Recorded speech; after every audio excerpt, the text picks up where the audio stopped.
sa akong pinalanggang ginikanan, sa akong mama nga gwapa, ug sa akong papa nga gwapo. Hi ninyong duha.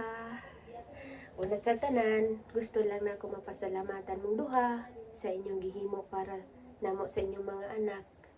Dayon, salamat sa inyong mga sacrifices. Sugod sa bata pa mi, hantod ni dako na naaragi hapon mo permi, nagauban, nagagiya, o walay pag-undang sa paghigugma sa inyong mga anak.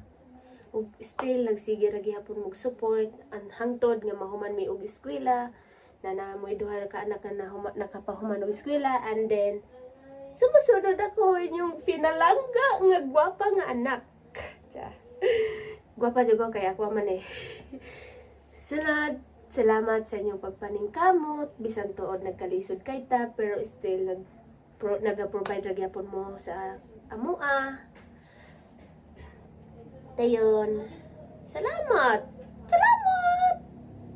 Sugod sa bata pa mi, inyo na may ginatudluan nga ingon ani, gitudluan mi ninyo og sakto nga dapat dili jud mi pwede nga ma-down.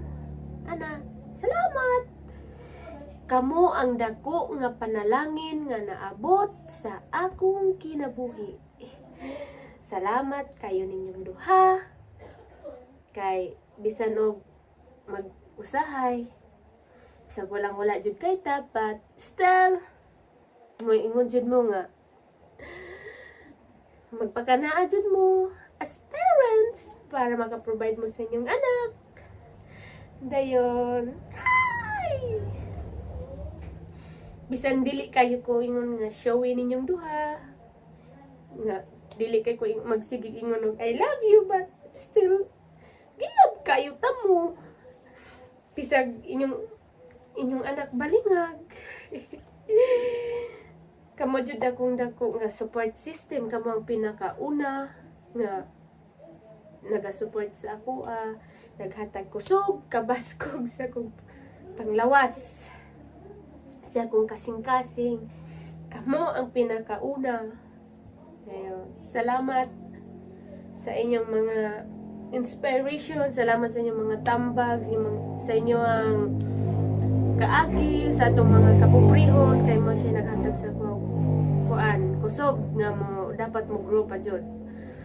Isip ko sa kaanak, bisag balingag ko inyo ra gyapon kong gilove, pero still wa pa ra gyapon. Hoping na ko nga sa sumusunod ako na po'y mubalos og hatag ninyo pero sa pagkakaroon hatagi na lang sa ako ninyo.